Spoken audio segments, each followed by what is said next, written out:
বিষয়টা নয়, আজকে আমাদের বিষয় হচ্ছে যে এখানে কোন প্রশ্নগুলো ইম্পর্টেন্স, কোনটা থাকবে এবং যেগুলো আমরা বুঝতে পারবো না সেটা বুঝে নেব। এখন বুঝাবুঝির পালা শেষ। বোঝা যদি থাকে রেকর্ড ক্লাসে যা দেওয়া আছে সেটা বুঝতে হবে। এখন দেখতে হবে যে আমাদেরকে কোন জায়গাগুলো পরীক্ষার জন্য ইম্পর্টেন্ট এবং কোনগুলো আসবে। তাহলে আমরা প্রথমে দেখব যে আরোহ অনুমানের যে সংজ্ঞাটা সেটা যদি দেখি, তাহলে আরোহ অনুমানের সংজ্ঞা, আমি আবারও বলছি, আরোহ অনুমানের সংজ্ঞাটা হচ্ছে আরোহ যুক্তির সংজ্ঞা, সেম প্রশ্ন, ঠিক আছে।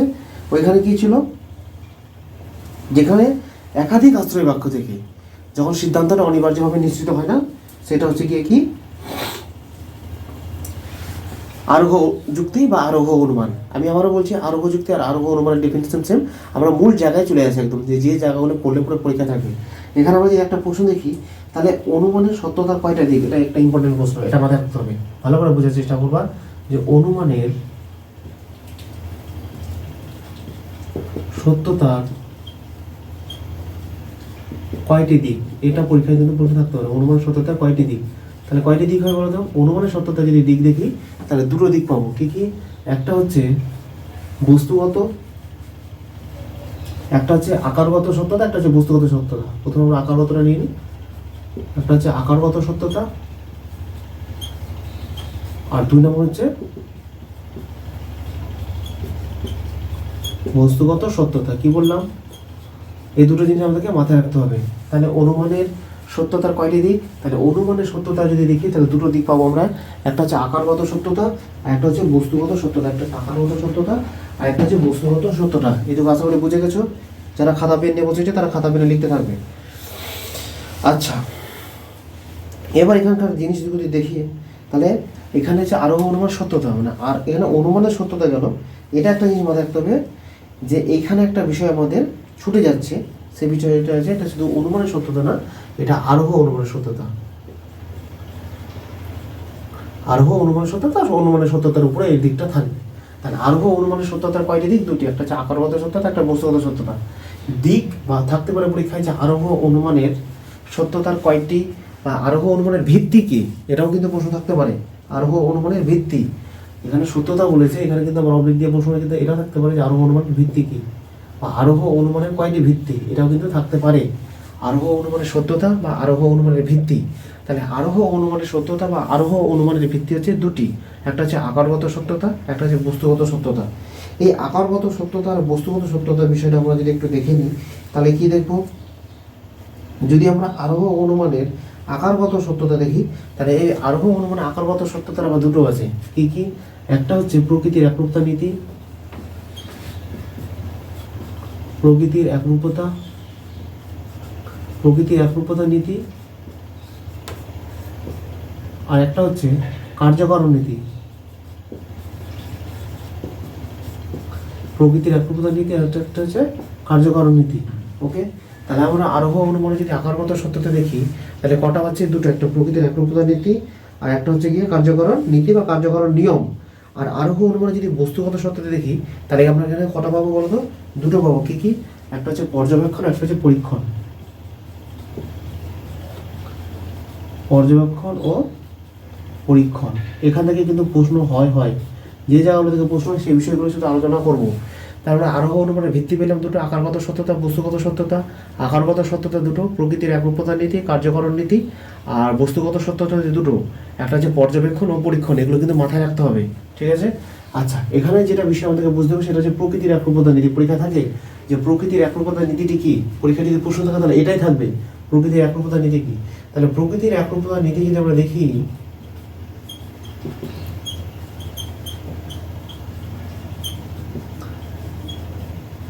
এই শব্দটার মানে কি পরীক্ষা থাকতে পারে? প্রকৃতির একরূপতা নীতি, এর অর্থ কি? তাহলে প্রকৃতির একরূপতা নীতিটার অর্থ হচ্ছে যে প্রকৃতি, যা বুঝিয়েছিলাম ক্লাসে, সম অবস্থায় সম আচরণ করে। প্রকৃতি সম অবস্থায় সম আচরণ করে, অর্থাৎ প্রকৃতি সম অবস্থায় কি করছে? সম আচরণ করছে। আমি এখানে একটা মাচিস কাঠি জ্বালালাম, আগুন জ্বলে পড়ে আমি যদি হিমালয় পর্বতে কি বলছে আমেরিকাতে গিয়ে জ্বালাই, তবুও কিন্তু সেই মাচিসের কাঠিটা জ্বলবে। আমাকে যদি শীতকালে এখানে ঠান্ডা লাগে, তাহলে আমি মেদিনীপুরে যদি বসবাস করি, সেখানে যদি শীতকাল পড়ে তাহলে ঠান্ডা লাগবে। এরকম একটা উদাহরণ দেবে কিন্তু বুঝিয়েছিলাম। তাহলে প্রকৃতি সম অবস্থায় সমাচরণ করে, এইটুকু হয়ে গেল তাহলে আমাদের। আচ্ছা, এখান থেকে যেটা ইম্পর্টেন্ট প্রশ্ন একটা হচ্ছে, সেটা হচ্ছে যে আরোহমূলক লাভ ইজ ভেরি ভেরি ইম্পর্টেন্ট। এটা আমরা বুঝে গেছি আশা করি। যাদের কাছে এগুলো কিছু নেই তারা এগুলো লিখতে থাকো খাতায়, ক্লাস হচ্ছে মানে এটা খাতায় লিখতে হবে। এবার সেকেন্ড পার্ট হচ্ছে আমার এখানে ভিত্তিগুলো শেষ হচ্ছে। এখানে একটা ইম্পর্টেন্ট প্রশ্ন হচ্ছে আরোহমূলক লাভ। আচ্ছা, আরোহমূলক লাভ বিষয়টা কিছুই না, একটা সহজ বিষয়।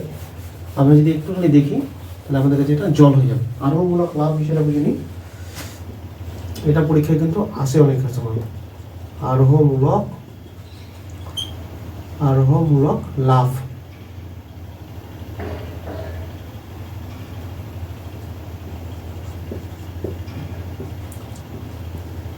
লাভ বা এটাকে ঝুঁকি বলা হয়। তাহলে আরোহমূলক লাভ বুঝতে গেলে আমাকে আরোহ অনুমানটা বুঝতে হবে। আরোহ অনুমানের ক্ষেত্রে ডেফিনিশন কি বলেছিল, যে আরোহ অনুমানের ক্ষেত্রে বলেছিল যে একটা বিষয় আমাদেরকে শিখছিল যে আরোহ অনুমানের ক্ষেত্রে কি হচ্ছে, এক বা একাধিক আশ্রয় বাক্য থেকে সিদ্ধান্তটা আমার নিশ্চিত হচ্ছে। এবং এখানে দেখতে হবে যে আশ্রয় বাক্যটা কি ছিল বলতো, ওইখানে এই আরোহ অনুমানের ক্ষেত্রে সিদ্ধান্তটা যেহেতু হেতু বাক্যের থেকে কি হচ্ছিল, অধিক ব্যাপক না কম ব্যাপক হচ্ছিল বলো। অবরোহ অনুমানের ক্ষেত্রে যদি আমরা দেখি তাহলে অবরোহ অনুমানের ক্ষেত্রে কিন্তু সিদ্ধান্তটা হেতুবাক্যের থেকে আমাদের যদি দেখি তাহলে কম ব্যাপক হয়। ঠিক আছে, কি হয়, কম ব্যাপক হয়। কার থেকে, আরোহ অনুমানের সিদ্ধান্তটি হেতুবাক্যের তুলনায় কী হচ্ছিল, কম ব্যাপক হচ্ছিল। কিন্তু এখানে যদি দেখি আরোহ অনুমান, তাহলে আরোহ অনুমানের ক্ষেত্রে যদি দেখা যায়, তাহলে আরোহ অনুমানের ক্ষেত্রে সিদ্ধান্তটা কী হচ্ছে, আরোহ অনুমানের ক্ষেত্রে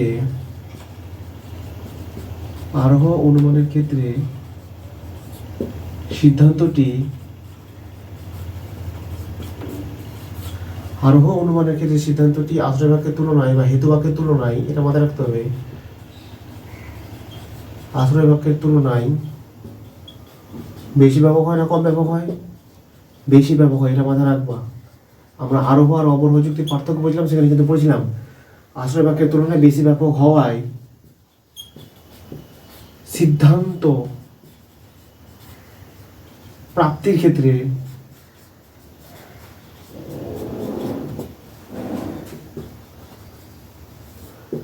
কি থাকে, একটা ঝুঁকি দেখা যায়। সিদ্ধান্ত প্রাপ্তির ক্ষেত্রে কি থাকে, একটি ঝুঁকি থেকে যায়। ঝুঁকি মানে কি, রিস্ক থেকে যায়, যেটা বলে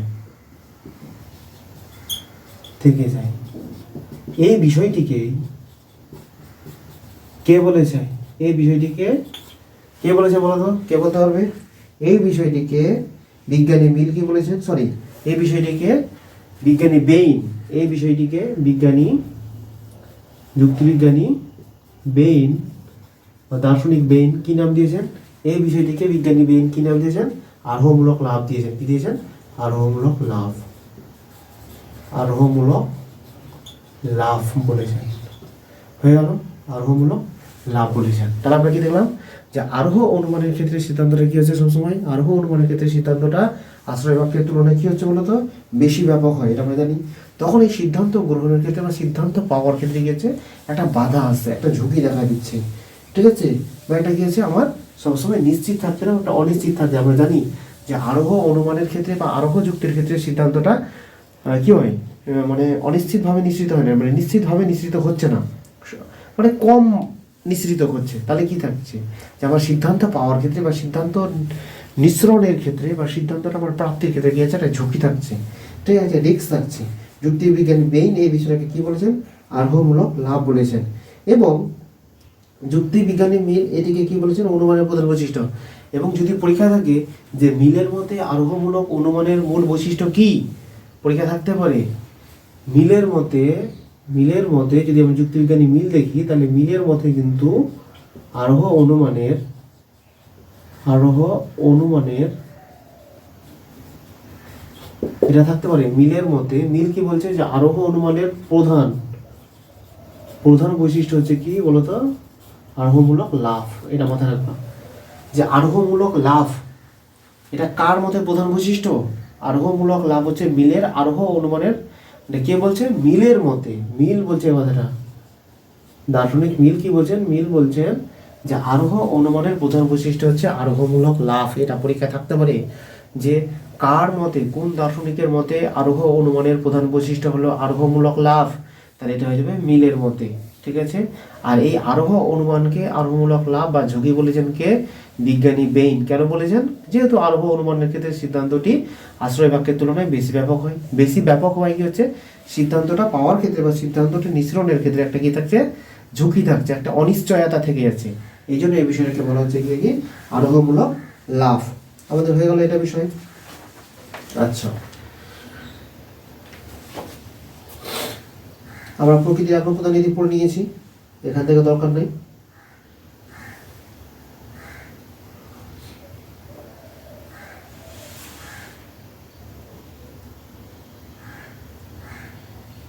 আচ্ছা, এবার আসবে আরোহ অনুমানের প্রকারভেদ। এটা আমাদেরকে একটু দেখতে হবে। আরোহ অনুমানে যদি ভাগ দেখি, তাহলে আরোহ অনুমানকে কিন্তু মূলত কয় ভাগে ভাগ করা যায়? প্রথমত দুটো ভাগে ভাগ করা হচ্ছে, ঠিক আছে। 1 মিনিট।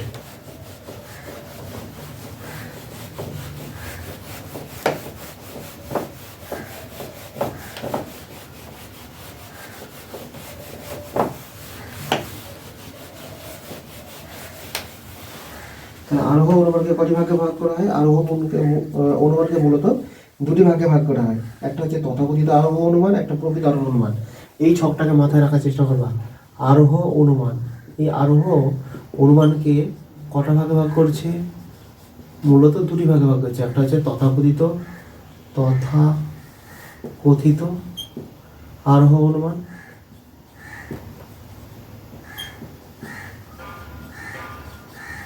একটা হচ্ছে প্রকৃত আরোহ অনুমান। তথাকথিত আরোহ অনুমান, একটা হচ্ছে প্রকৃত আরোহ অনুমান। এই প্রকৃত আরোহ অনুমানের আবার কি আছে বলতো? এর ভাগগুলো হচ্ছে মূল। এটাকে আমাদেরকে মাথায় রাখতে হবে। প্রকৃত আরোহ অনুমানকে কয় ভাগে ভাগ করে যায়? এই জিনিসটাকে আমাদেরকে মাথায় রাখতে হবে। প্রকৃত আরোহ অনুমানে যদি প্রথম ভাগ দেখি, তাহলে সেটা হচ্ছে বৈজ্ঞানিক আরোহ অনুমান, অবৈজ্ঞানিক আরোহ অনুমান আর সাদৃশ্যমূলক আরোহ অনুমান। তাহলে একটা হচ্ছে কি, একটা হচ্ছে বৈজ্ঞানিক, একটা হচ্ছে অবৈজ্ঞানিক,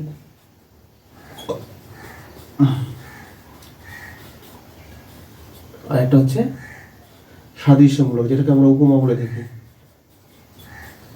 সাদৃশ্যমূলক, আমি বাকিগুলো লিখছি না। সাদৃশ্যমূলক আরোহ অনুমান। তাহলে আরোহ অনুমানে আমরা প্রথমে দুটো ভাগ পেলাম, একটা হচ্ছে তথাকথিত আরোহ অনুমান, একটা প্রকৃত আরোহ অনুমান। এই প্রকৃত আরোহ অনুমান যেটা রয়েছে, সেই প্রকৃত আরোহ অনুমানের কিন্তু আমরা তিনটা ভাগ পাচ্ছি। একটা বৈজ্ঞানিক আরোহ অনুমান, একটা অবৈজ্ঞানিক আরোহ অনুমান, একটা হচ্ছে সাদৃশ্যমূলক আরোহ অনুমান। এই যে বৈজ্ঞানিক আরোহ অনুমান রয়েছে, বৈজ্ঞানিক আরোহ অনুমানটা একটা ইম্পর্টেন্ট জায়গা। বৈজ্ঞানিক আরোহ অনুমানে কিন্তু আরও নাম রয়েছে। যে বৈজ্ঞানিক আরোহ অনুমানকে কী বলা হয়? বৈজ্ঞানিক আরোহ অনুমানকে বলা হয় পূর্ণ গণনামূলক আরোহ অনুমান। এটা মাথায় রাখতে হবে। বৈজ্ঞানিক আরোহ অনুমানের এক নাম কি? পূর্ণ গণনামূলক আরোহ অনুমান। পূর্ণ গণনা, এটা মাথায় রাখতে হবে। পূর্ণ গণনামূলক আরোহ অনুমান, এটা কিন্তু আমাদেরকে মাথায় রাখতে হবে। বৈজ্ঞানিক আরোহ অনুমানের অপর নাম কি? পূর্ণ গণনামূলক আরোহ অনুমান। এটা ভুলে গেলে কিন্তু হবে না, এটা কিন্তু মাথায় রাখতে হবে। এই বৈজ্ঞানিক আরোহ অনুমানের ডেফিনেশনটা ভেরি ভেরি ইম্পর্টেন্ট, ঠিক আছে। যে বৈজ্ঞানিক আরোহ অনুমানে যদি আমরা একটা বিষয় দেখি, তাহলে বৈজ্ঞানিক আরোহ অনুমানে যদি আমরা ডেফিনেশনটা দেখি, তাহলে কি বলছে? যে প্রকৃতির একরূপতা ও কার্যকরণ নিয়মের ভিত্তিতে কয়েকটি বিশেষ বস্তু বা ঘটনাকে পর্যবেক্ষণ পরীক্ষণ করে সামান্য সংশ্লেষক বচন প্রতিষ্ঠা করার প্রক্রিয়াকে কি বলা হচ্ছে? তাহলে বৈজ্ঞানিক আরোহ অনুমানটা কার উপর ভিত্তি করে গড়ে উঠছে? তাহলে বৈজ্ঞানিক আরোহ অনুমানে যদি আমরা ভিত্তি দেখি, তাহলে সেটা হচ্ছে গিয়ে কি বলতো? বৈজ্ঞানিক আরোহ অনুমান ভিত্তি হচ্ছে প্রকৃতির একরূপতা নীতি,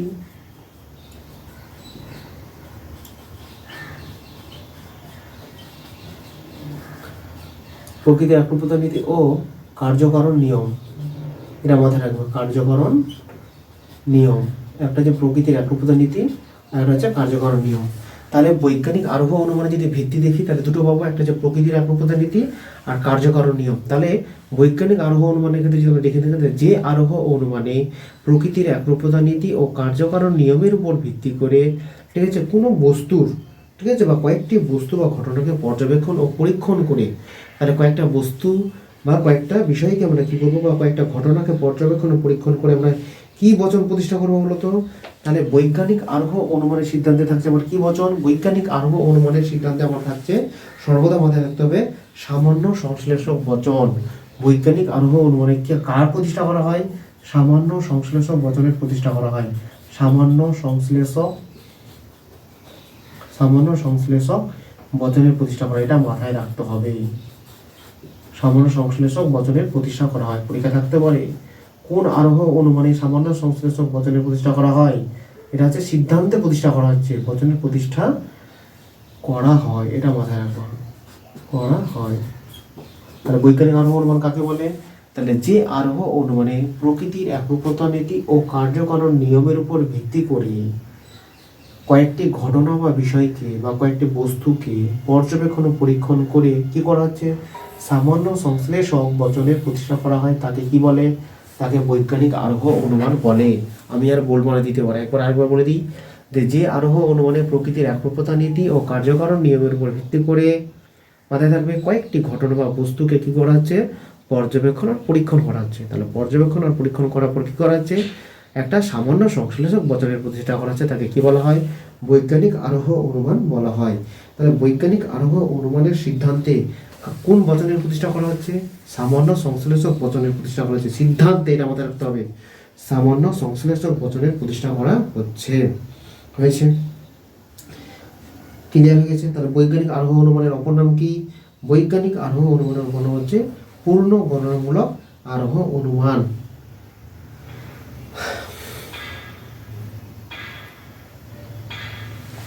আচ্ছা, এই যে আমরা একটা দেখলাম যে প্রকৃত আরোহ অনুমানটা হচ্ছে গিয়ে, প্রকৃত আরোহ অনুমানটা আমরা কয় প্রকার, এটা মাথায় রাখতে হবে। প্রকৃত আরোহ অনুমানটাকে যদি আমরা দেখি, তাহলে প্রকৃত আরোহ অনুমানের ক্ষেত্রে আমরা কিন্তু তিনটা পেয়ে যাচ্ছি। একটা হচ্ছে বৈজ্ঞানিক আরোহ অনুমান, অবৈজ্ঞানিক আরোহ অনুমান, সাদৃশ্য অনুমান।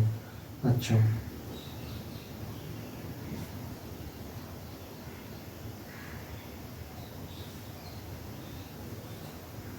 একটা আমার মিস্টেক হয়েছে, সরি। এখানে বৈজ্ঞানিক আরোহ অনুমানকে পূর্ণ গণনামূলক আরোহ অনুমান বলা হয় না। এই পূর্ণ গণনামূলক আরোহ অনুমানটা একটা অন্য অনুমান, ঠিক আছে? এটা মাথায় রাখবা, সরি, এটা আমার মিস্টেক হয়েছে। সো বৈজ্ঞানিক আরোহ অনুমানকে বৈজ্ঞানিক আরোহ অনুমানই বলা হয়, ব্যাস। ওটা আলাদা একটা নাম, ওটা মিস্টেক হয়েছে। মিলের মধ্যে যে তথাকথিত আরোহ অনুমান আছে, তথাকথিত আরোহ অনুমান একটা ভাগ হচ্ছে পূর্ণ গণনামূলক আরোহ অনুমান। সরি, ওটা আমার মিস্টেক হয়েছে। ওকে, তাহলে আমরা বৈজ্ঞানিক আরোহ অনুমান মানে বৈজ্ঞানিক আরোহ অনুমান বলেই জানবো, এটা হয়ে গেল। এবার আমরা জানবো অবৈজ্ঞানিক আরোহ অনুমান। এই যে অবৈজ্ঞানিক আরোহ অনুমানটা হয়েছে, এটা নামে একটা বিষয়টা, মানে এই কনসেপ্টটা আমার মাথার মধ্যে চলে এসেছিল। এই অবৈজ্ঞানিক আরোহ অনুমান যে রয়েছে, এই অবৈজ্ঞানিক আরোহ অনুমানের অনেকগুলো নাম রয়েছে, যেটা পরীক্ষায় কিন্তু থাকেই থাকে। তাহলে অবৈজ্ঞানিক আরোহ অনুমানে যদি আমরা নাম দেখি, তাহলে অনেকগুলো আছে। সেটা হচ্ছে, এবার আসবো এই নামটা, অপূর্ণ গণনামূলক অবৈজ্ঞানিক। তাহলে অবৈজ্ঞানিক যদি আমরা এখানে লিখে নিই,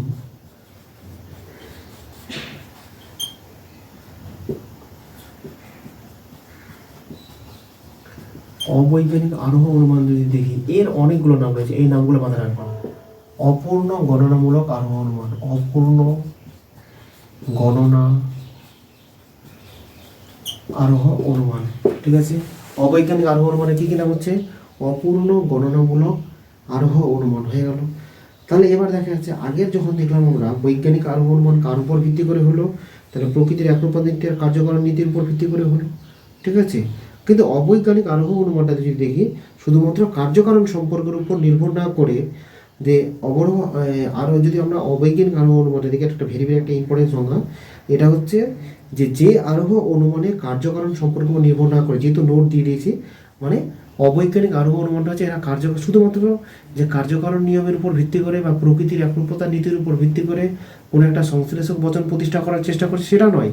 এটা কি হচ্ছে, এর বাইরেও, অর্থাৎ প্রকৃতির একরূপতা নীতির উপর ভিত্তি করে বা তোমার গিয়ে হচ্ছে কার্যকারণ নিয়মের উপর ভিত্তি করে কি করছে, এর বাইরেও গিয়ে কি হচ্ছে, অবাধ অভিজ্ঞতার উপর ভিত্তি করে। এটা মাথায় রাখতে হবে, কিসের উপর ভিত্তি করে? যে অবৈজ্ঞানিক আরোহ অনুমান শুধুমাত্র প্রকৃতির একরূপতা নীতি বা কার্যকারণ নিয়মের উপর ভিত্তি না করে, এর বাইরে গিয়ে অবাধ অভিজ্ঞতার উপর ভিত্তি করে যখন একটা বচনের প্রতিষ্ঠাপনের চেষ্টা করছে, কোন বচনের প্রতিষ্ঠাপনের চেষ্টা করছে, এটা ভেরি ভেরি ইম্পর্টেন্ট। আগেরটাতে ছিল সামান্য সংশ্লেষের বচন, আর এটাতে হচ্ছে শুধুমাত্র সামান্য বচনের প্রতিষ্ঠা করার চেষ্টা করা। কি হচ্ছে, সামান্য বচনের প্রতিষ্ঠা করা। এই সামান্য বচনের প্রতিষ্ঠা কোথায় করা হচ্ছে? সিদ্ধান্তে প্রতিষ্ঠা করা হচ্ছে, এটা আমাদের রাখতে হবে। সামান্য বচনের কি করা হচ্ছে? প্রতিষ্ঠা করা হয়, তাকে বলা হয় অবৈজ্ঞানিক আরোহ অনুমান বা অপূর্ণ গণনামূলক অনুমান, বা এর আরেকটা নাম হচ্ছে লৌকিক আরোহ অনুমান। লৌকিক, এটা ভেরি ভেরি ইম্পর্টেন্ট, লৌকিক আরোহ অনুমান, লৌকিক আরোহ অনুমান। এই নামগুলো আমরা কি পেলাম? অবৈজ্ঞানিক আরোহ অনুমান, বা অপূর্ণ গণনামূলক আরোহ অনুমান বা লৌকিক আরোহ অনুমান।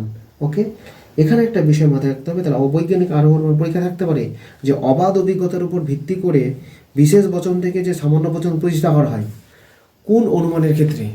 অবাধ অভিজ্ঞতার উপর ভিত্তি করে, ভালো করে শোনো, বোঝার চেষ্টা করো, যে অবাধ অভিজ্ঞতার উপর ভিত্তি করে বিশেষ বচন থেকে সামান্য বচন প্রতিষ্ঠা করা হচ্ছে সিদ্ধান্তে কোন অনুমানের ক্ষেত্রে? তাহলে পরীক্ষায় প্রশ্ন চলে আসবে কোন অনুমানের ক্ষেত্রে? অবৈজ্ঞানিক আরোহ অনুমানের ক্ষেত্রে। অবৈজ্ঞানিক আরোহ অনুমানের অপর নাম কি? অপূর্ণ গণনামূলক আরোহ অনুমান বা লৌকিক আরোহ অনুমান। এটা ভুলে গেলে কিন্তু হবে না, ঠিক আছে? আচ্ছা, এখানে একটা ইম্পর্টেন্ট প্রশ্ন হচ্ছে,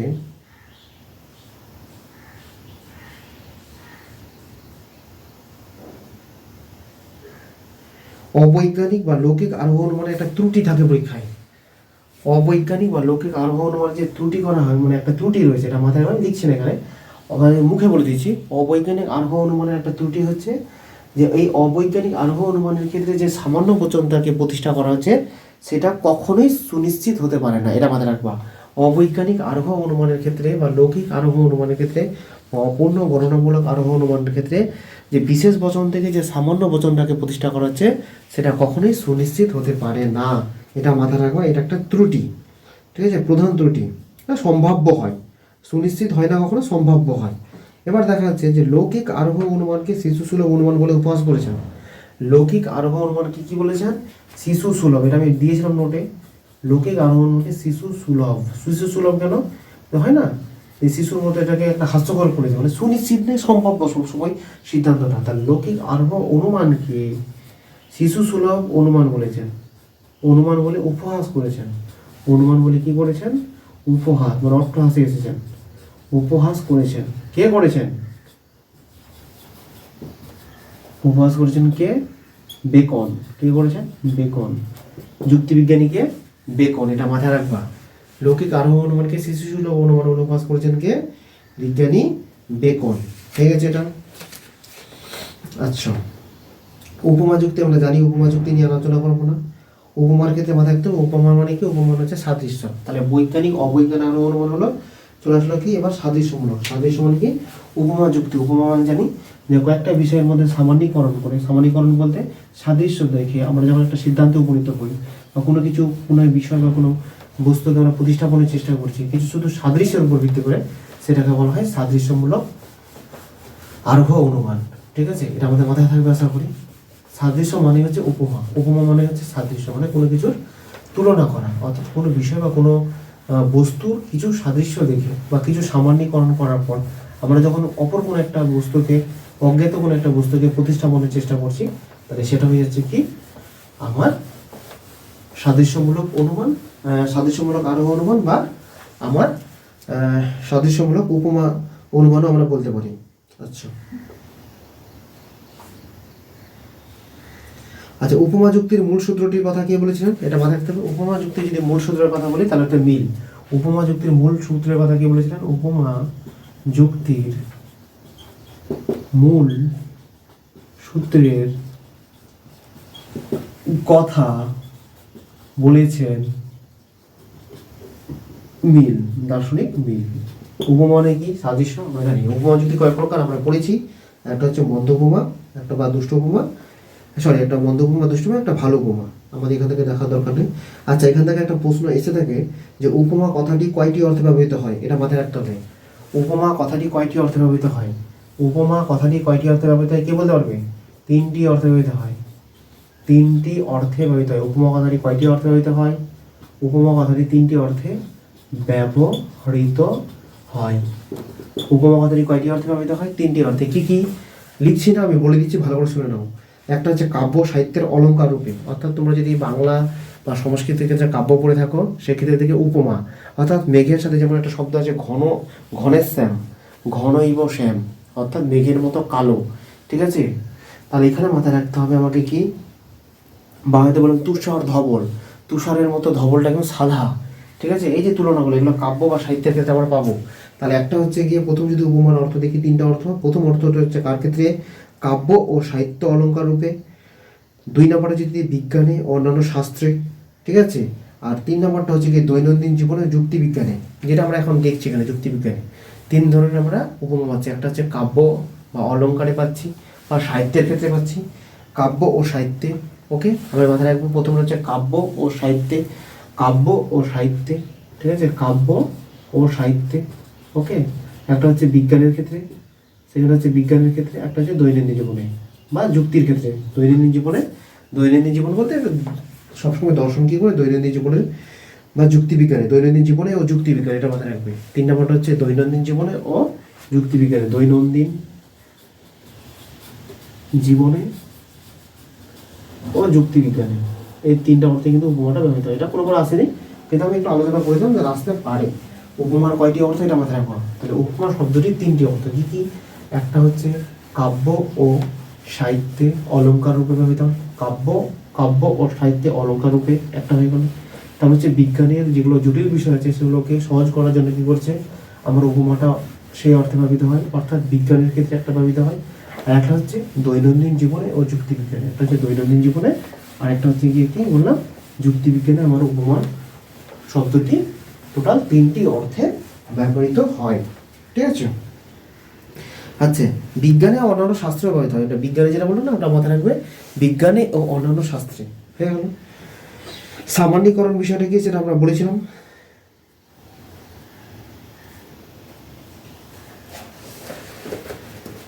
সামান্যীকরণ বিষয়টাকে একটু বোঝার চেষ্টা করো। সামান্যীকরণ,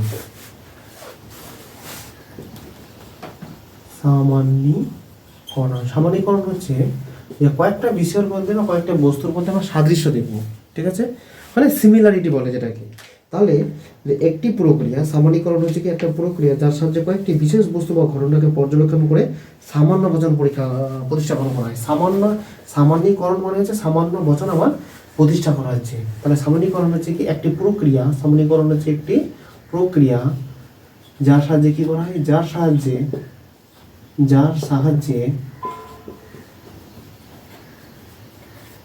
কয়েকটি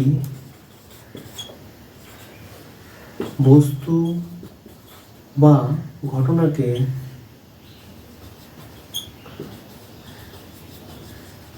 পর্যবেক্ষণ করে কি করা হয়, একটি প্রক্রিয়া। সামান্যীকরণ হচ্ছে কি একটি প্রক্রিয়া যার সাহায্যে কি হচ্ছে কয়েকটি বস্তু বা ঘটনাকে পর্যবেক্ষণ করে কি হচ্ছে কয়েকটি বস্তু বা ঘটনাকে পর্যবেক্ষণ করে সামান্য বচন প্রতিষ্ঠা করা হয়। সামান্য বচন প্রতিষ্ঠা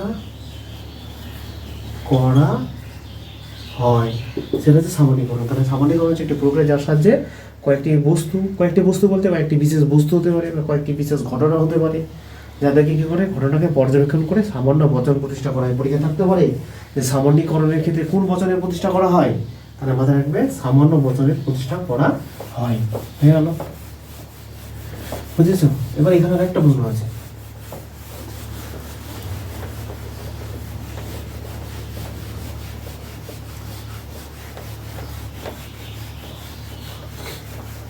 এটা তোমাদের আর পরীক্ষার টাইম নেই, ক্লাসও আমার শেষের দিকে, তোমারাও শেষ আর আমারও কাজ শেষ হবে, অনেক দিন ধরে চলছে। আর যারা ক্লাস করছে আছে তাদেরকে বলছি তারা ভালো করে পড়ো, সারা বছর তো ক্লাস করোনি, শেষের সময় ভর্তি হয়েছে ক্লাস করছে, বা যারা সারা বছর ধরে পড়লো তাদের নাম্বার আর তোমাদের তো আর ওটা আকাশ জমির পার্থক্য থাকবেই, কারণ নিঃসাতে দিন ধরে ফাঁকি দিয়েছো। আর শেষের সময় এসে ভাবছো যে সব কিছু হয়ে যাবে, অত সহজ কোনো কিছুই নয়। আচ্ছা, এখানে প্রসক্তি সম্বন্ধটা মাথায় রাখবে। প্রসক্তি সম্বন্ধ কি? যুক্তিবাক্য ও সিদ্ধান্তের মধ্যে অনিবার্য সম্বন্ধ। ভেরি ভেরি ইম্পর্টেন্ট, এই প্রশ্নটা মাথায় রাখবো। প্রসক্তি সম্বন্ধ বিষয়টা কি? প্রসক্তি সম্বন্ধ, এটা পরীক্ষায় অনেকবার আসতে পারে। প্রসক্তি সম্বন্ধ কাকে বলে?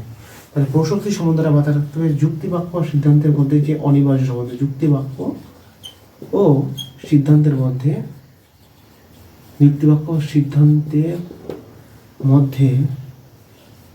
যে অনিবার্য সম্বন্ধ, এটা মাথায় রাখতে হবে। অনিবার্য সম্বন্ধ, যুক্তিবাক্য ও সিদ্ধান্তের মধ্যে যে অনিবার্য সম্বন্ধ, সেটা হচ্ছে কি প্রসক্তি সম্বন্ধ। ওকে, আচ্ছা, বৈজ্ঞানিক আরোহ হরমোন অবৈজ্ঞানিক আরোহ হরমোনের মধ্যে পার্থক্য দিয়ে সংখ্যাটা দিয়ে দিব। ওখান থেকে কিছু দরকার নেই। এখান থেকে আমি কিছু প্রশ্ন মুখে বলে দিচ্ছি, যেগুলো আমি নোট আকারে তোমাদেরকে দিয়েছি, এর বাইরে কিছু দরকার নাই। যেমন আমি এখান থেকে যদি বলি আরোহ অনুমান কাকে বলে, তাতে তোমরা পারবাই। আরোহ যুক্তি যখন জানো, সেম জিনিস, যুক্তির জায়গায় শুধু অনুমান লাগানো, ব্যাস কাজ কমপ্লিট। আচ্ছা, আরোহ অনুমান কয় প্রকার তোমরা এটাও জানো ভালো করে, ঠিক আছে। আরোহ অনুমান কয় প্রকার একটু আগে লিখলাম, বলার দরকার নেই। তথাকথিত আরোহ অনুমান, প্রকৃত আরোহ অনুমান। প্রকৃত আরোহ অনুমান কয় প্রকার সেটাও তোমরা জানো, 3 প্রকার, বৈজ্ঞানিক, অবৈজ্ঞানিক, আর হচ্ছে কি সাদৃশ্যমূলক। অবৈজ্ঞানিক আরোহ অনুমানের অপর নামগুলো কী কী সেটাও তোমরা দেখলে। অপূর্ণ গণনামূলক, লৌকিক আরোহ অনুমান। আচ্ছা, লৌকিক আরোহ অনুমানকে, যেটাকে শিশুসুলভ অনুমান বলেছেন কে, সেটাও বললাম, আর বলা দরকার নেই।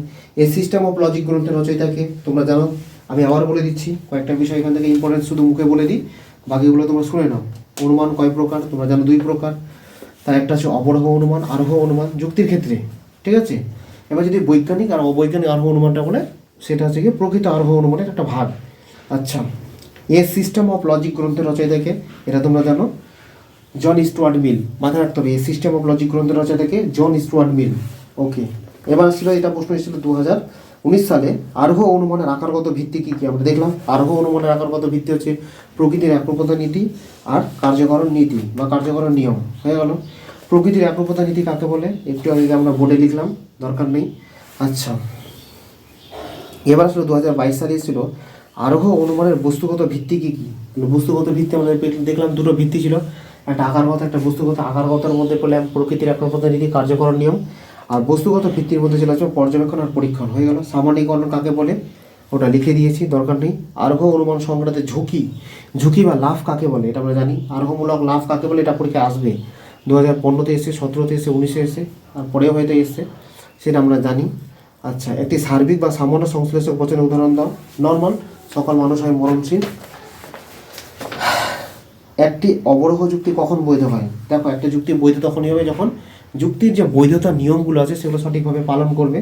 ওকে, আরোহ অনুমানের স্তর, আরোহ অনুমানের স্তরগুলো নোট আকারে দেওয়া রয়েছে, একবার পড়ে নিবে। আর বাকি যা যা দিয়েছি কোচিংয়ে সেগুলোকে দেখবে, তাহলে এই চ্যাপ্টারটা আমাদের, যেগুলো পিডিএফ আকারে দিয়েছি আরোহ অনুমানের স্বরূপ থেকে, এর বাইরে আর কিছু প্রশ্ন থাকবে না। যেমন বিশেষ বিশেষ ঘটনার মাধ্যমে সামান্য নিয়মে উপনীত হলো আরোহ অনুমান, এটি বলেছেন বেইন, মিল, ফাউলার না জয়েস। এটা 2017 ছিল, মাথায় রাখবে জয়েস। কার্যকরণ নিয়ম হলো আরোহ অনুমানের বস্তুগত ভিত্তি, আকারগত ভিত্তি, এ ও বি উভয়, কোনটি নয়। তাহলে কার্যকরণ নিয়ম আর প্রকৃতির একরকম নিয়ম, প্রকৃতির একরূপতা নীতি, এটা হচ্ছে আরোহ অনুমানের কি ভিত্তি, আকারগত ভিত্তি। তাহলে ওই আকার ভিত্তিগুলো ভালো করে মনে রাখতে হবে। আচ্ছা, এখান থেকে আর প্রশ্ন কোনো কিছু দেখছি না। আচ্ছা, তর্কবিদ মিল আরোহ অনুমানকে মূলত কয় ভাগে ভাগ করেছেন। আচ্ছা, যদি পরীক্ষায় এভাবে থাকে যে আরোহ অনুমান কয় প্রকার, তাহলে তোমরা দিবে একটা হচ্ছে গিয়ে ওই বৈজ্ঞানিক আর অবৈজ্ঞানিক, ঠিক আছে। বা অনুমান কয় প্রকার, তার একটা হচ্ছে আরোহ অনুমান, অবরোহ অনুমান, ঠিক আছে। 1 মিনিট দাঁড়াও। আচ্ছা, হ্যাঁ, অনুমান কয় প্রকার, তাহলে অবরোহ আর আরোহ। আর যদি বলে তর্কবিদ মিল আরোহ অনুমানকে কয় ভাগে ভাগ করেছেন, মিলের নাম যদি বলে দেয় তাহলে মাথায় রাখবে 2 প্রকার, একটা তথাকথিত আরোহ অনুমান, যেটা আমরা বোর্ডে লিখেছিলাম, আর প্রকৃত আরোহ অনুমান। একটা তথাকথিত, একটা হচ্ছে প্রকৃত আরোহ অনুমান কয় প্রকার, 3 প্রকার। আচ্ছা, বৈজ্ঞানিক, অবৈজ্ঞানিক, সাদৃশ্যমূলক। বৈজ্ঞানিক আরোহ অনুমানের সংজ্ঞা দাও, আলোচনা হয়েছে, নতুন করে আলোচনা করার কোনো দরকার নেই। বৈজ্ঞানিক আরোহ অনুমানের স্তরগুলি কী কী এটা মাথায় রাখবো। বৈজ্ঞানিক আরোহ অনুমানের স্তর হচ্ছে সংজ্ঞা, পর্যবেক্ষণ, বিশ্লেষণ, অপসারণ, প্রকল্প গঠন, সামান্যীকরণ, প্রমাণ, সিদ্ধান্ত। এগুলো নোট আকারে দেওয়া রয়েছে, এগুলো পড়ে নিবা। বৈজ্ঞানিক ও অবৈজ্ঞানিক আরোহ অনুমানের পার্থক্য আমি একটু আগে সংজ্ঞা বললাম, তারপরে তোমরা এটা দেখে রাখবা। আচ্ছা, লৌকিক আরোহ অনুমানের অপর নাম কি তোমরা জানো, অবৈজ্ঞানিক আরোহ অনুমান বা অপূর্ণ গণনামূলক আরোহ অনুমান। আচ্ছা, অবৈজ্ঞানিক আরোহ অনুমানকে শিশুসুলভ অনুমান বলেছেন, কে বলেছেন একটু আগে পড়লাম ওটা, তর্কবিদ বেইন। এগুলো নোট আকারে দেওয়া রয়েছে, এগুলো নতুন করে আলোচনা করব না। আচ্ছা, লৌকিক আরোহ অনুমানকে অবৈজ্ঞানিক আরোহ অনুমান বলা হয় কেন? লৌকিক আরোহ অনুমানকে অবৈজ্ঞানিক আরোহ অনুমান কেন বলা হয়, আমি একবার 1 লাইনে বলে দিচ্ছি। লৌকিক আরোহ অনুমানের যে সিদ্ধান্তটা রয়েছে সেটা কার্যকরণ নীতির উপর প্রতিষ্ঠিত নয় বলে এই অনুমানকে বলা হয় অবৈজ্ঞানিক আরোহ অনুমান। তাহলে লৌকিক আরোহ অনুমানকে অবৈজ্ঞানিক আরোহ অনুমান কেন বলা হয়, এটা কার্যকরণ নীতির উপর প্রতিষ্ঠিত নয়। তাহলে কার উপর প্রতিষ্ঠিত? অবাধ অভিজ্ঞতার উপর প্রতিষ্ঠিত। আমরা পড়েছি অবাধ অভিজ্ঞতার উপর প্রতিষ্ঠিত। তার অভিজ্ঞতার উপর কোনো কিছুই জিনিস কিন্তু আমার মানে নিশ্চিত বা সুনিশ্চিত আকারে ধরা যায় না, তার জন্য এটাকে বলা হয় লৌকিক আরোহ অনুমান। বাকি এই বিষয়গুলো জানা আছে। আচ্ছা, উপমা যুক্তি কয় প্রকার? উপমা যুক্তির, মন্দ উপমা যুক্তির একটা উদাহরণ দাও। এগুলো সব নোট আকারে দেওয়া রয়েছে, এগুলো দেখে নিবা, এগুলো বোঝানো হয়েছে ক্লাসের মধ্যে। উপমা যুক্তি কাকে বলে এগুলো পড়া আছে আমাদের সব, এগুলো দেখে নেবা, এগুলো আর নতুন করে বারবার আলোচনা করা যাবে না। আচ্ছা, এবার চলে আসলাম আমরা কার্যকারণ চ্যাপ্টারের মধ্যে। কার্যকারণ চ্যাপ্টার, সরি, কারণ চ্যাপ্টারের মধ্যে। কারণ চ্যাপ্টার থেকে আমরা যদি দেখি, তাহলে কারণ চ্যাপ্টার থেকেও কিন্তু আমাদের থাকবে কত মার্কস? 6 মার্ক। এমসিকিউ থাকবে 3টা আর এসিকিউ থাকবে 3টা। এবার কারণ চ্যাপ্টার থেকে যে সংজ্ঞাগুলো আমাদেরকে পড়তে হবে, যেটা নোট আকারে দেওয়া রয়েছে, সেটা হচ্ছে প্রথমেই আমরা যদি দেখি কার্ভেদ রিডের সংজ্ঞা।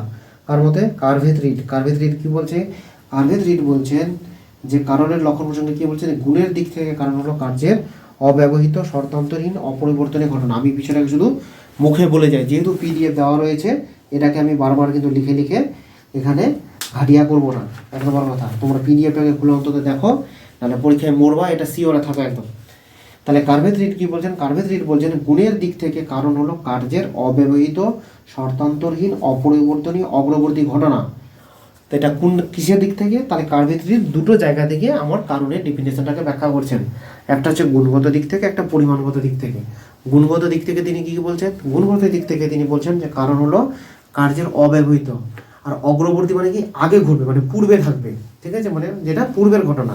তাহলে অগ্রবর্তী, ঠিক আছে, অব্যবহৃত, শর্তান্তরহীন, যেখানে শর্ত কোনো থাকবে না, অপরিবর্তনীয়, যেটা পরিবর্তন হয় না, ঠিক আছে, এবং অগ্রবর্তী ঘটনা মানে পূর্ববর্তী ঘটনা। আর পরিমাণের দিক থেকে কি পরীক্ষা খুবই থাকে এটা। কারণ হলো কার্যের অব্যবহৃত, শর্তান্তরহীন, অপরিবর্তনীয় এবং অগ্রবর্তী বা পূর্ববর্তী ঘটনা। এই কথাটা কে বলেছেন? কার্ভেদ রিড বলেছেন। তাহলে এই ডেফিনেশনটা দিল, তাহলে কারণের কার উপর ভিত্তি করে দিল?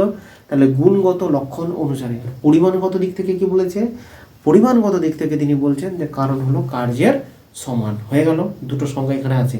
তাহলে কার্ভেদ রিড কিন্তু দুটো দিক থেকে কারণের ডেফিনেশন দিচ্ছেন, একটা গুণগত লক্ষণ, একটা পরিমাণগত লক্ষণ। তাহলে পরীক্ষায় থাকতে পারে কারণ হলো কার্যের সমান, পরিমাণের দিক থেকে কারণ হলো কার্যের সমান। এই কথাটা কে বলেছে? কার্ভেদ রিড।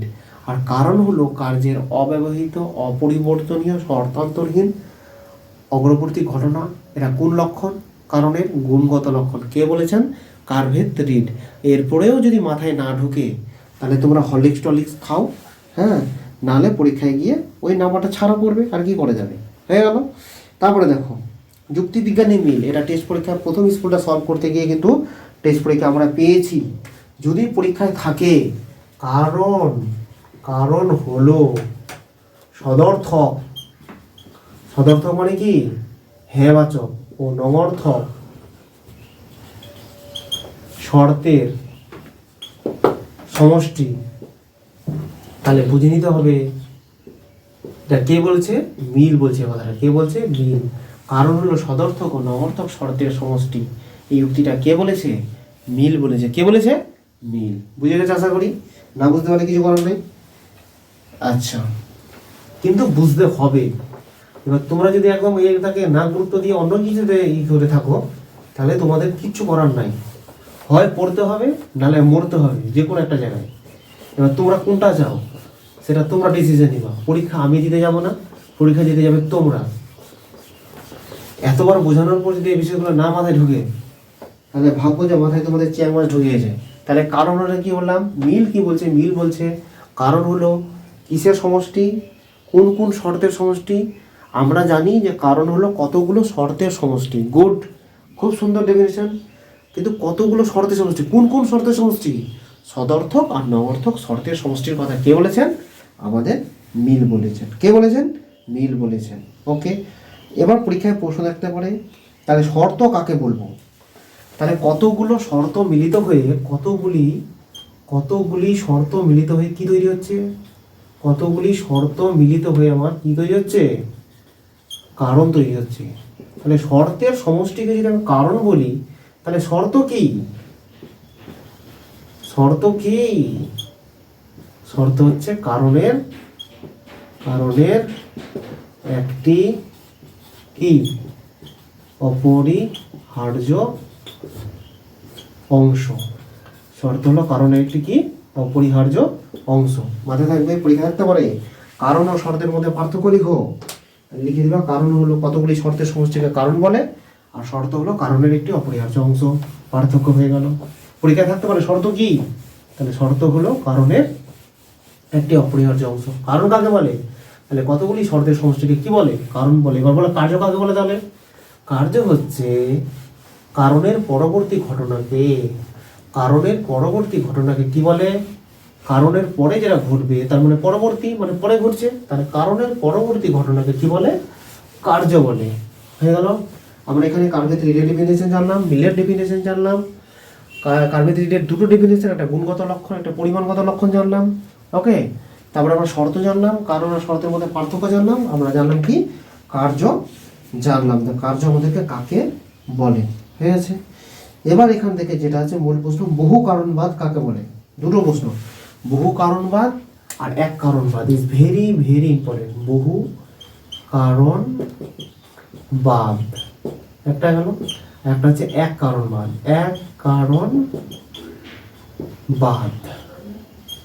বহু কারণ মানে কি, অনেক কারণ, একটা কার্য, একটা কার্যের যখন অনেকগুলো কারণ থাকবে সেই কারণকে কি বলে, বহু কারণ বলে।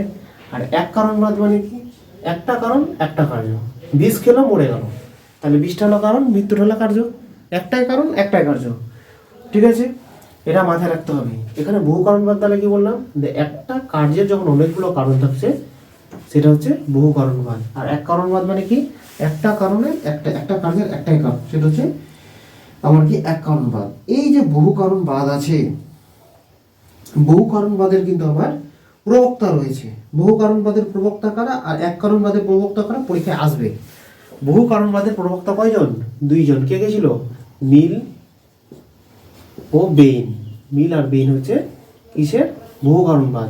আর এক কারণবাদের প্রবক্তা কে, কপি, দার্শনিক কপি। মাথায় রাখবে, বহু কারণবাদের প্রবক্তা হচ্ছে মিল ও বেইন। মিল আর বেইন হচ্ছে বহু কারণবাদের সমর্থক, আর এক কারণবাদের সমর্থক হচ্ছেন গিয়ে কে, এক কারণবাদের সমর্থক হচ্ছেন গিয়ে কপি। আচ্ছা, এটা হয়ে গেল। এখান থেকে আর ওগুলো প্রশ্ন দেখার কোনো দরকার নাই, এখান থেকে তো প্রশ্ন থাকবেই। এবার এখান থেকে যেটা প্রশ্ন সেটা হচ্ছে কি তোমার আবশ্যিক আর পর্যাপ্ত শর্ত। আর আবশ্যিক পর্যাপ্ত শর্ত এখান থেকে প্রশ্ন আসবেই আসবে, যেটা আমরা বারবার ইসের মধ্যে আলোচনা করেছিলাম, নোট আকারে দিয়েছি। আবশ্যিক শর্ত, পর্যাপ্ত শর্ত, কিন্তু এটা কিন্তু আমার এখানে এই জায়গাটা হচ্ছে মূল। শর্ত যদি দেখি পরীক্ষায় যে শর্ত কয় প্রকার, তাহলে মাথায় রাখবো শর্ত হচ্ছে 3 প্রকার।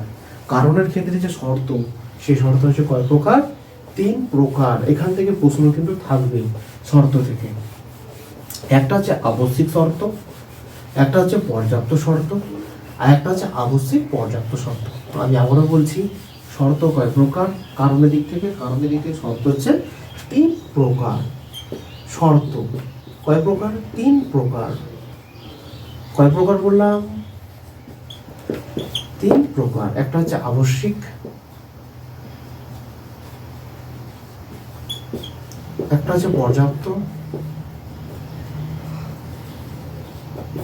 একটা হচ্ছে আবশ্যিক পর্যাপ্ত।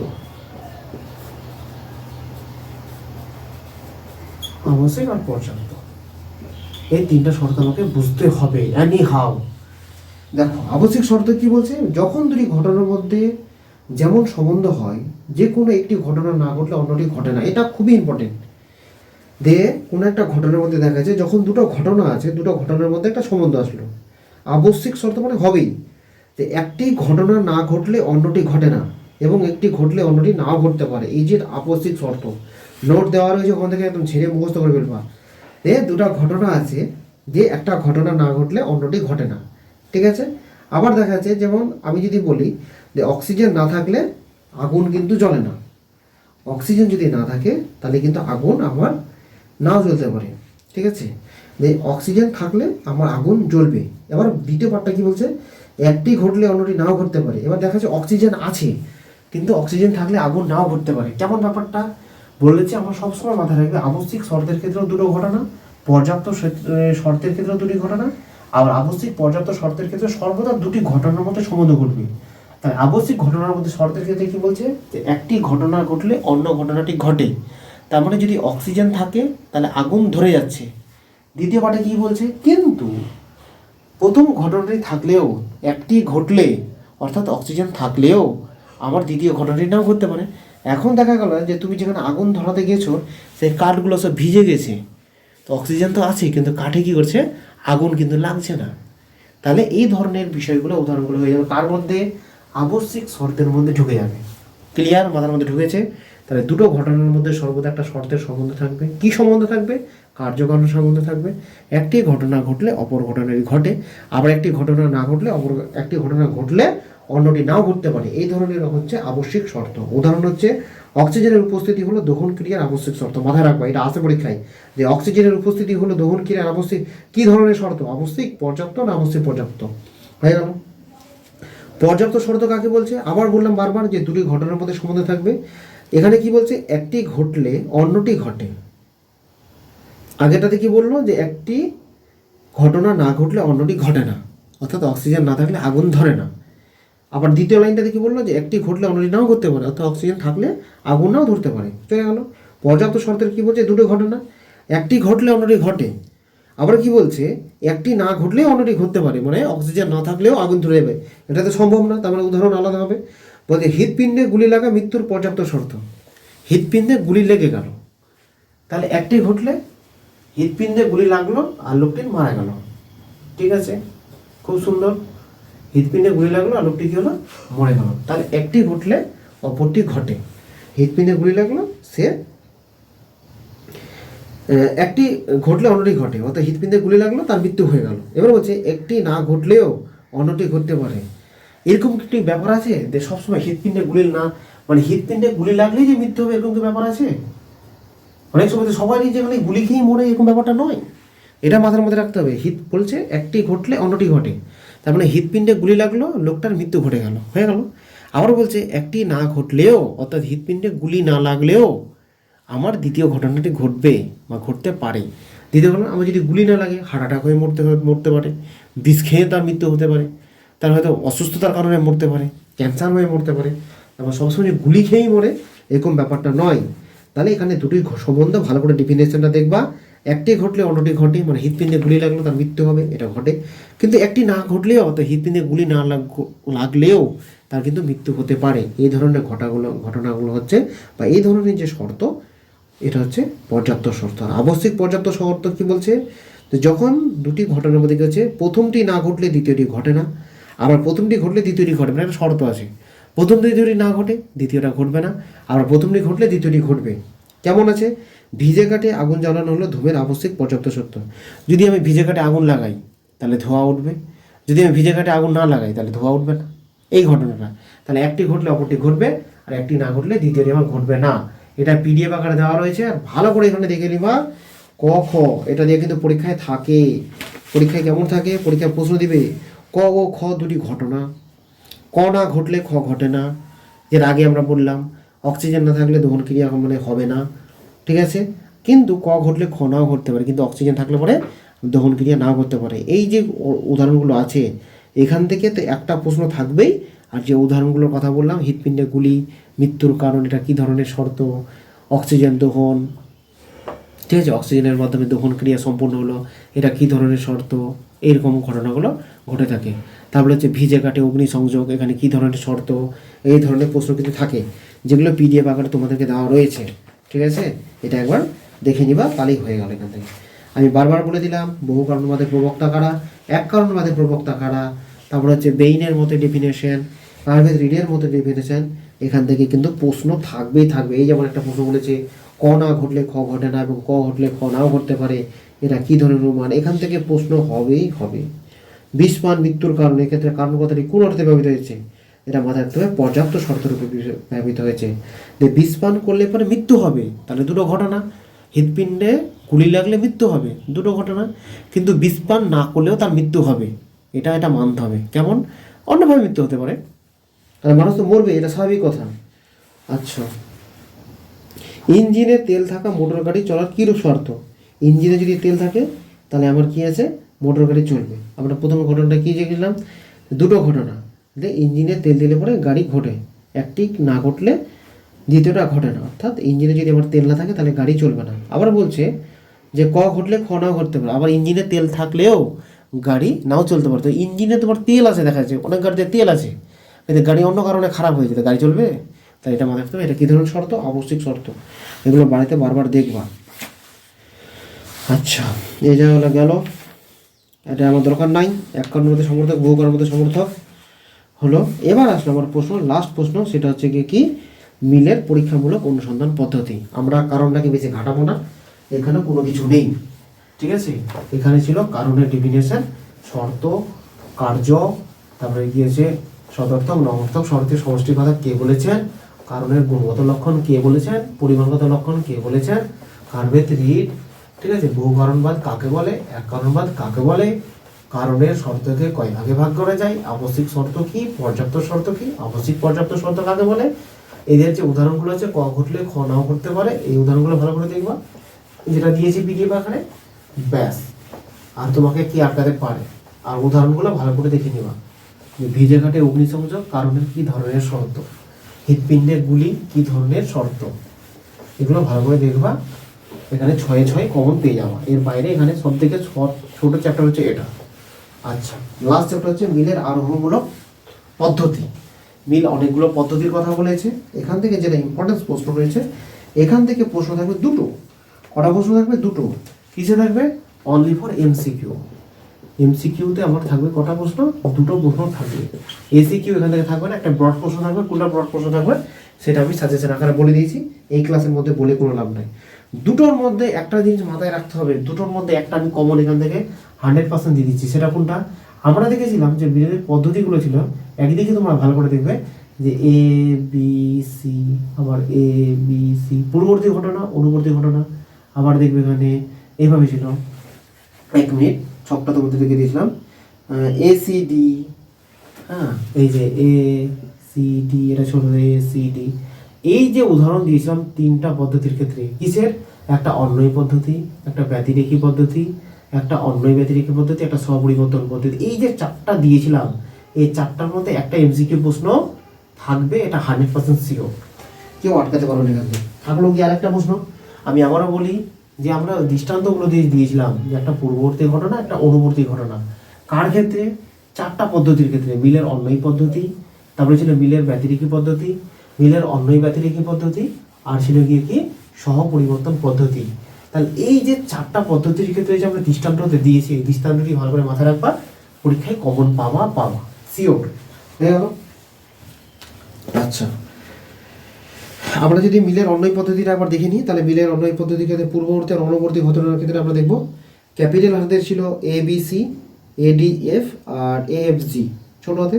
আবার যদি ব্যতিরেখী পদ্ধতি গিয়ে দেখে তার দুটো ছিল এবিসি এবিসি, আস্তে আস্তে কমে গেল বিসি বিসি, এটা বাদ চলে গেল, ওটা হয়ে গেল আমার ব্যতিরেখী পদ্ধতি। অন্যয় ব্যতিরেখীর পদ্ধতির ক্ষেত্রে আমরা যদি দেখি, তাহলে আমাদের কী ছিল আমি একবার দেখে দিচ্ছি তোমাদের। আচ্ছা, প্রথমে অন্যয় পদ্ধতি, এখান থেকে এই প্রশ্নটা ভালো করে মাথায় রাখবেন। অন্যয় পদ্ধতি, এদিকে দেখি, একটা ছিল পূর্ববর্তী ঘটনা, একটা অনুবর্তী। অনু মানে পশ্চাৎ, মানে পরবর্তী ঘটনা। দুটো ছিল, এখানে ছিল এ বি সি, এটা ছোটদের করে দাও, এ বি সি। হ্যাঁ,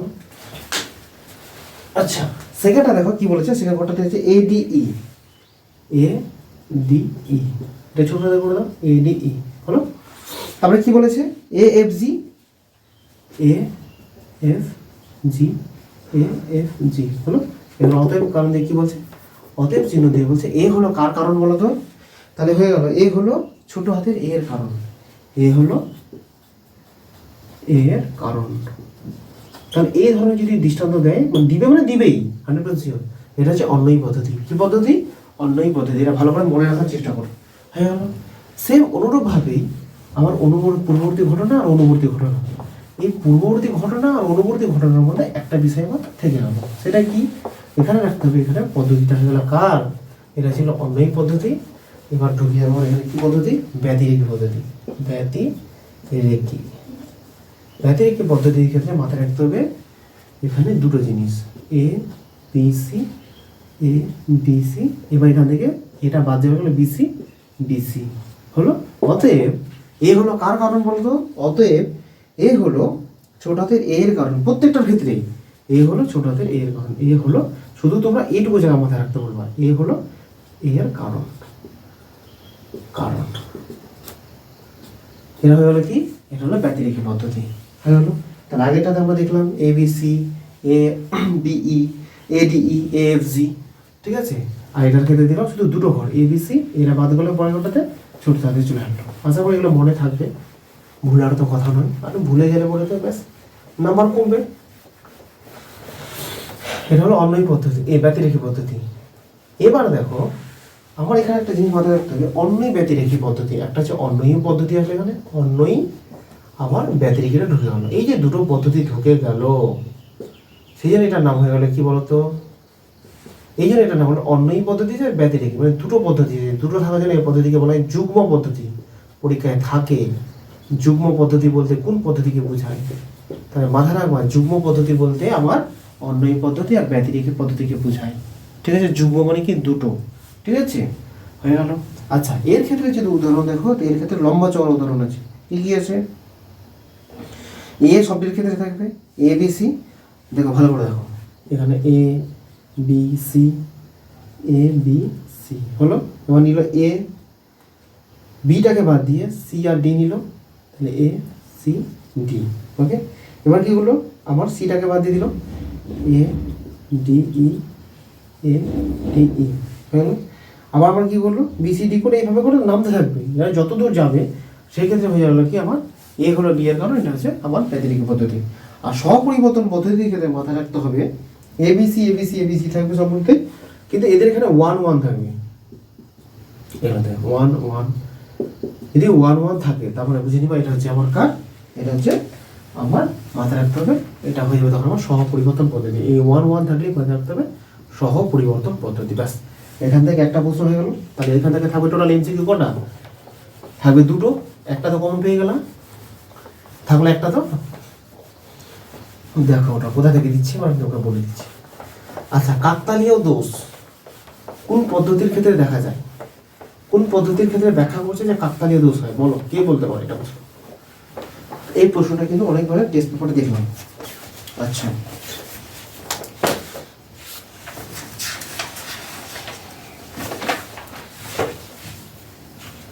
আচ্ছা, আবিষ্কারের পদ্ধতি বলা হয় কাকে? আবিষ্কারের পদ্ধতি যদি বলি তাহলে আমরা মাথায় রাখতে হবে অন্যই পদ্ধতিকে। অন্যই পদ্ধতিকে কি বলা হয়?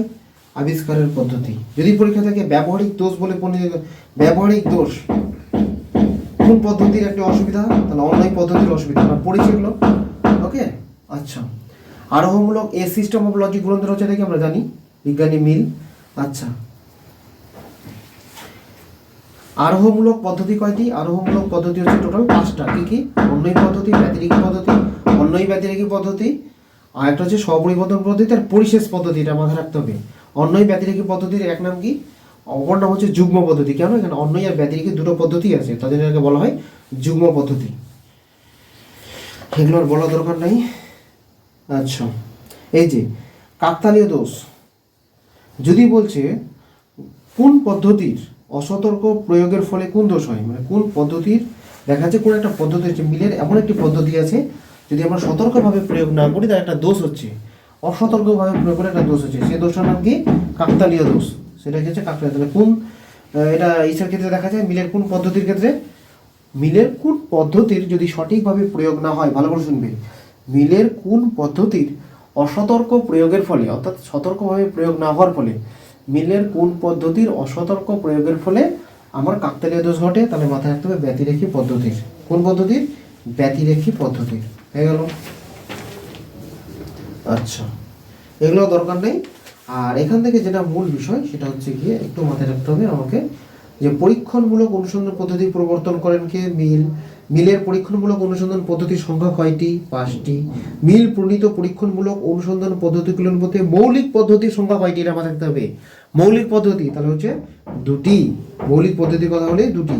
কার্যকারণ সংক্রান্ত নিয়ম থেকে জ্ঞান বা অপসারণের বিষয়গুলি পাওয়া যায়, এ কথাটা কে বলেছেন? কার্যকারণ সংক্রান্ত নিয়ম থেকে জ্ঞান বা অপসারণের বিষয়গুলি পাওয়া যায়, কে বলেছেন? এটা হচ্ছে বেইন। কে বলেছেন? বেইন। অপসারণের অতিরিক্ত চতুর্থ সূত্রের প্রণেতা কে? জোসেফ। অপসারণের অতিরিক্ত চতুর্থ সূত্রের প্রণেতা কে? জোসেফ। এটা মাথায় রাখতে হবে। মিলের পরীক্ষামূলক পদ্ধতিগুলির ভিত্তি কি? এরা থাকতে পারে পরীক্ষায়। মিলের পরীক্ষামূলক পদ্ধতিগুলোর ভিত্তি কি? অপসারণের সূত্র, পর্যবেক্ষণ, পরীক্ষণ, না প্রকৃতির একরূপতা নীতি? তাহলে মাথায় রাখতে হবে অপসারণের সূত্র। এ সিস্টেম অফ লজিক গ্রন্থের রচয়িতা থেকে মিল। এটা ভুলে গেলে কিন্তু হবে না। অন্যই পদ্ধতির ভিত্তি হলো অপসারণ। তাহলে অন্যই পদ্ধতিটা অপসারণের কত নম্বর সূত্র? প্রথম, দ্বিতীয়, তৃতীয়, চতুর্থ। তাহলে প্রথম সূত্র হচ্ছে অন্যই পদ্ধতি, দ্বিতীয় সূত্র কি? ব্যতিরেকি পদ্ধতি, তৃতীয় সূত্র কি? অন্যই ব্যতিরেকি পদ্ধতি, আর চতুর্থ সূত্র কি? স্বপরিবর্তন পদ্ধতি। তাহলে কোন সূত্রটা আগে পড়ে আসছে সেটা দেখতে হবে। 2020 সালে একটা প্রশ্ন এসেছিল, মিলের যে পদ্ধতিতে কারণকে মুখ্যত পরিমাণের দিক থেকে বিবেচনা করা হয়, মিলের যে পদ্ধতিতে কারণকে মুখ্যত পরিমাণগত দিক থেকে বিবেচনা করা হয় সেটি কোন পদ্ধতি? উত্তর অবশ্যই হবে সহপরিবর্তন পদ্ধতি। কোন পদ্ধতি? সহপরিবর্তন পদ্ধতি। যে যুক্তিবিজ্ঞানী পরীক্ষামূলক আরোহ যুক্তির প্রবর্তন করেন কে? তাহলে যেখানে আরোহমূলক কথা থাকবে সেটা হচ্ছে জন স্টুয়ার্ট মিল। মিলের পদ্ধতিগুলোকে বলা হয় বৈজ্ঞানিক পদ্ধতি, অবৈজ্ঞানিক পদ্ধতি, অপরোক্ষ পদ্ধতি, না কোনটি নয়? তাহলে মাথায় রাখবে মিলের পদ্ধতিগুলোকে কি বলা হয়? বৈজ্ঞানিক পদ্ধতি। আচ্ছা, 2016 সালে একটা প্রশ্ন এসেছিল, যেগুলো আমি উদাহরণ দিয়ে বললাম, সেটা তো মাথায় থাকবেই। যেমন ABRS, ATUV, AXYN, ABRS ছোট হাতে দিয়েছিল, এটা হচ্ছে অন্যই পদ্ধতি। এগুলো আলোচনা করার দরকার নেই। মিল এর যে পদ্ধতি কার্যকারণ সহ অবস্থান থেকে পৃথক করতে পারে না, মিলের যে পদ্ধতি কার্যকারণকে সহ অবস্থান থেকে পৃথক করতে পারে না, তা হলো কি পদ্ধতি? মিলের যে পদ্ধতি কার্যকারণ সহ অবস্থান থেকে পৃথক করতে পারে না, মানে কার্যকারণটাকে, সেটা হচ্ছে অন্যই পদ্ধতি। 2017 সালে এসেছিল, এগুলো তো পারবাই। আকাশ ঘন মেঘে আচ্ছন্ন, সুতরাং বৃষ্টি হবে, এক্ষেত্রে মিলের কোন পদ্ধতি প্রয়োগ করা হয়েছে? অন্যই পদ্ধতি। এটা মাথায় রাখবা। বিদ্যুতের চমক বজ্র নির্ঘোষের কারণ, এখানে কোন পদ্ধতির প্রয়োগ করা হয়েছে? অন্যই পদ্ধতি। এখন একটা উদাহরণগুলো দেখে রাখবা। মিলের যে আরোহমূলক পদ্ধতিতে কেবল দুটি মাত্র দৃষ্টান্ত যাচাই করা হয়, তার মানে কোন পদ্ধতিতে? দুটি বলেছে, ব্যতিরেকি পদ্ধতিতে। নিম্নোক্ত সাংকেতিক দৃষ্টান্তের ক্ষেত্রে মিলের যে পরীক্ষণমূলক পদ্ধতি ব্যবহার করা হয়েছে সেটি হচ্ছে ব্যতিরেকি। দিয়ে একটা উদাহরণগুলো দেখে নেব ভালো করে। ব্যাস, মোটামুটি আমাদের কমপ্লিট। আর যেটা লাস্ট চ্যাপ্টার রয়েছে আরোহমূলক অনুপত্তি দোষ, তাহলে এখান থেকে কিন্তু আমার কোনো প্রশ্ন, এখানে আমার ছোট শর্ট প্রশ্ন কিন্তু থাকছে না। আমার এখানে থেকে যাচ্ছে কি, এখানে আমার থাকছে গিয়ে শুধু টিকা দুটো থাকবে, 4 4 করে 8, সেটা করলে আমার কমপ্লিট। এই কোর্সটা নিয়ে, অর্থাৎ বিভাগ ক্ষয়ের এই পাঠটুকু নিয়ে এটা কতবার ক্লাস হলো, নোট দেওয়া হলো বই থেকে থাকিয়ে দেখিয়ে, তবু পড়া হলো না। এটাকে গুগল মিটে ক্লাস নিলাম, তবু অনেকে জয়েন করলো না। আজকে আমি এটাকে মোটামুটি যে ইম্পর্টেন্স করছি, এটাকে মোটামুটি বলা যাবে না, এর বাইরে একটা প্রশ্ন থাকবে না। আমি যতগুলো আলোচনা করলাম, প্রথম আরোহ অনুমানের স্বরূপ থেকে 3 3 6, পরে কারণ থেকে 3 3 6 6 6 12, আর পরের যে আরোহ মিলের যে পরীক্ষামূলক পদ্ধতির যে বিভিন্ন রকমগুলো প্রশ্নগুলো আছে, দুটো MCQ, 8 আর 6 6 12 2 14 মার্ক। এখান থেকে 14 মার্কের জায়গাটা তোমার কেউ একটা প্রশ্ন যদি বাইরে আসে পরীক্ষার পরে আমাকে কমেন্ট করে জানাবে যে স্যার আপনি বলেছিলেন কমন আছে। যে প্রশ্নটা আমি আলোচনা করলাম 100% শিওর ওখান থেকে 14টা কমন থাকবেই। ঠিক আছে, আজকের ক্লাস কেমন লাগলো তোমরা কমেন্ট করে জানাবে। যদি ভালো না লাগে, যদি ভালো না লাগে, আমি বলছি যদি ভালো না লাগে, তাহলে বইটা খুলে পড়তে হবে। বইটা খুলে না পড়লে ভালো লাগবে না। তুমি কিছুই জানো না, হঠাৎ করে বই খুলে দিয়েছো, কি স্যার বকে যাচ্ছে, আরোহ অনুমান, অবরোহ অনুমান, এগুলো ক্লাস হয়েছে, তারপরে যদি বুঝতে না পারো, তাহলে সত্যি বলবো তুমি ফাঁকি দিয়েছো, নাহলে খুব মোবাইল ঘেটেছো। ঠিক আছে, ফাঁকি দেওয়া, মোবাইল ঘাটাটা বন্ধ করো। আর 2 মাস টাইম আছে, মার্চ মাসের 3 তারিখ থেকে পরীক্ষা। পড়লে পরে ভালো রেজাল্ট হবে, না পড়লে পরে হই হুল্লোড় করে বেড়াবা। ঠিক আছে, কিছু বলার নেই। ফাইনাল সাজেশন খুব তাড়াতাড়ি চলে আসছে অভিষেক মৈত্র ইউটিউব চ্যানেলে। এই ক্লাসটা দেখো, তারপরেও যদি কোথাও বুঝতে হয় আমাকে মেসেজ করবে। আর কার কাছে কী কী নেই, নোটপত্র হেন তেন, ওগুলো সব জোগাড় করে ফেলো, বন্ধু বান্ধব যেখান থেকে হোক। ঠিক আছে, আমাদের ব্যাচের মধ্যে বলবে, তাহলেই হলো। ওকে, সকালে ভালো থেকো, সুস্থ থেকো, ভালো থেকো বলে পড়তে থাকো।